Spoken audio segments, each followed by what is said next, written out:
çështje për cilën ju flisni, pra zgjatja ose jo e mandatit të Komisionit Posaçëm Reformës Administrative Territoriale është e zauruar në një seancë të kaluar. Dhe madje edhe në seancën e të hënës kemi bërë diskutimin. Tani jemi në fazën që çdo grup parlamentar, çdo deputet mund të sjellë propozime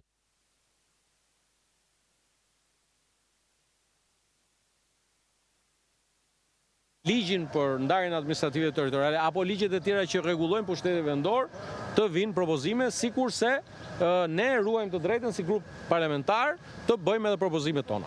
Por raportet janë aty, më vjen mirë, është bërë një punë e mirë, duhet i falenderoj dhe nuk e fshet, falenderoj edhe të dy bashkëkryetarët, edhe zotin Mazniku dhe zotin Boçi, të gjithë anëtarët kanë bërë punë shkëlqyer, çdo gjë ka një afat. 9 muaj kanë mjaftuar për të bërë kjo detyrë. Në rastin e Komisionit Reformës zgjedhore ka pasur një dakordsi mes dy kryetarëve, prandaj është miratuar. Nuk do pranoni kërkesën e BD-s për shtyre. Është rrëzuar. U rrëzuar, ka ndodhur kjo, se ju syrit e keni që.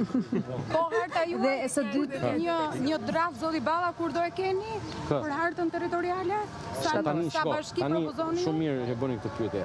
Pra, mas raportit të gjetjeve, fillon procesi i propozimeve dhe shumë shpejt do ta keni. Me që jemi këtu, Nuk theu përgjigje për keni një Po, në fakt, tash kur bësh 7 pyetje tash e para është ka një rregull të shkruar qartazi që kuvendi mbyll punimet në fund të korrikut.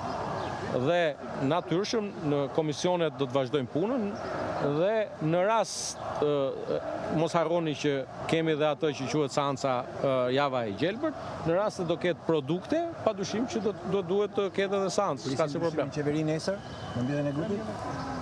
Po duroni deri nesër se keni shumë lajme sot. Zoti Balla, Se harxhoni gjitha.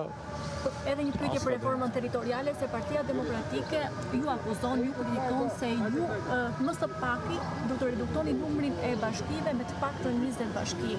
Dhe argumenti i tyre është për shkak të shpopullimit. S'keni ju një përgjigje mbi këtë, po themi akuzë që ju bën Tani Partia Demokratike? të dëgjojmë, ju lutem, gjitha sqarimet për pyetjen tuaj do t'i japi kolegu Mazniku në raportin që ka dhe besoj e keni marrë dhe një përmbledhje ekzekutive e keni marrë, të gjitha përgjigjet keni aty. Zoti Balla, edhe një pyetje të fundit nëse më lejoni. Seanca nisi me një incident, nuk u lejua Agron Shejaj që të futej në seancë. Tani si qëndron e vërteta, sepse zoti Shejaj pretendon se është e zauruar 30 ditë përjashtimi i tij. Zoti Shejaj është produkt i lulit. Edhe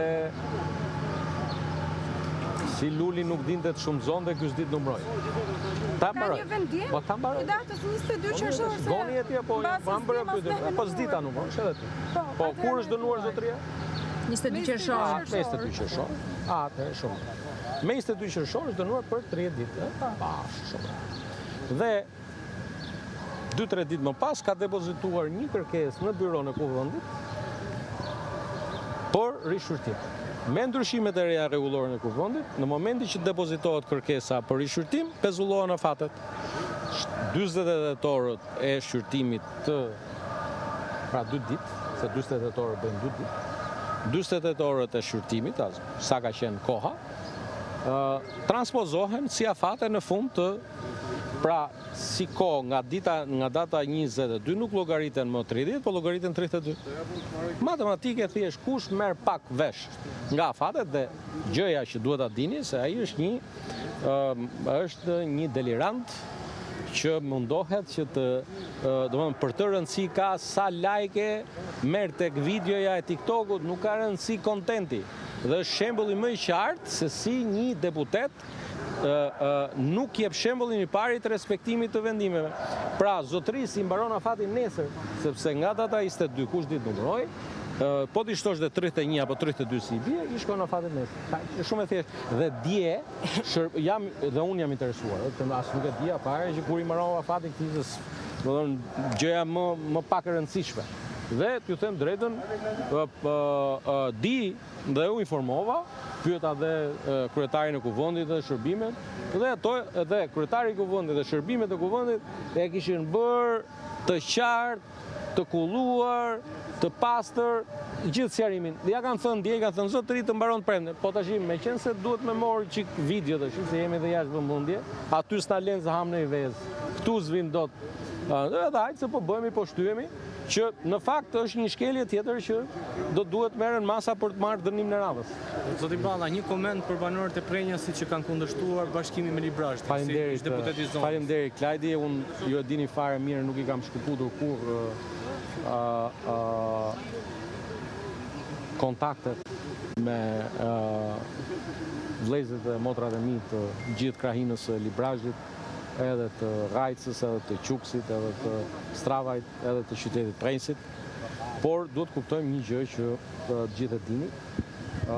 Parimet që duhet vendosi reforma, duhet të tejkalojnë në dashurit personale. Dhe në këtë aspekt unë e dua shumë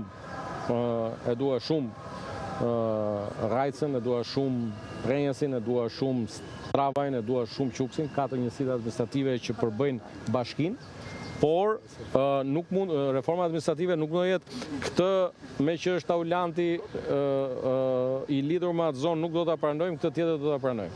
Ajo do të jetë bazuar mbi disa parime, mbi disa kritere, janë dhe disa koeficient, shumë teknike, lexova shumë vëmendje, punë e shkëlqyer. Mazniku dhe kolegët kanë bërë një punë të shkëlqyer, mbi bazën e atyre parimeve duhet vendosim. Dhe t'ju them të drejtën, unë nuk shoh ndonjë problem sepse asgjë s'ka për të ndryshuar.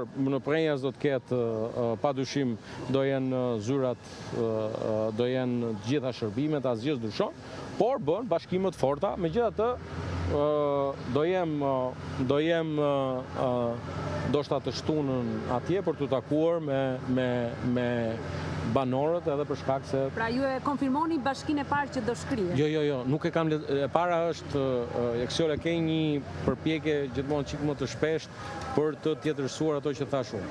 Unë thash që... Që s'kam se mërzitën banorët e Prenjasit. E para është, këtu është keq kuptuar dhe keq përdorur një deklarat e zotit Mazniku. Pra, për shkak se nuk ka ndonjë projekt, zoti Mazniku, duke qenë se është drejtuesi politik i qarku, ka bërë një sqarim. Po zoti Balla, po ndryshe nga çfarë thatë në parlament për Mirditën që nuk do bashkohet me një qytet apo bashki tjetër, për këtë nuk e tha. Sepse ka një dallim që ta dish ti, historikisht Mirdita nuk ka qenë as me Lezhën, as me Librazhdin dhe Prenjësi kanë qenë bashkë. Pra, gjithë e dinë që Librazhdi dhe Prenjësi ka qenë një njësi vendore. Dikur quhej rrethi Librazhd,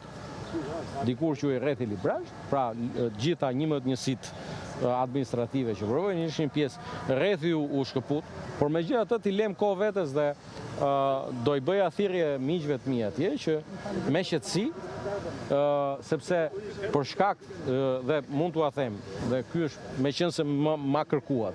Në vitin 2015, në variantin e parë të reformës administrative territoriale, ka qenë një bashki, Librazhd.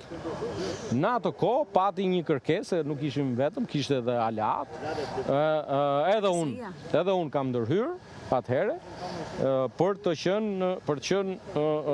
të bërë dy bashki, edhe për shkak të këtij, le të themi, të mosgjetjes së balancës mes dashurisë për zonën edhe rentabilitetit ekonomik apo koeficientëve. Tani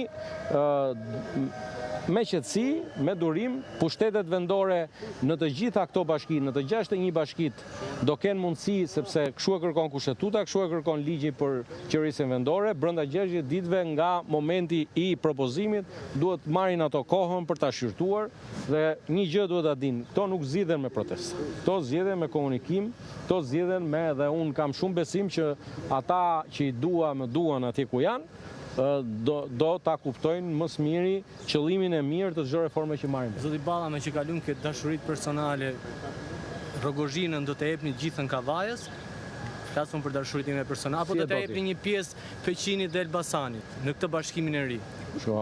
Tani, e para është që nga ajo që kam kuptuar nga zoti Mazniku, nuk mund të ketë ndryshim të hartës së qarqeve. Dakor? Faleminderit.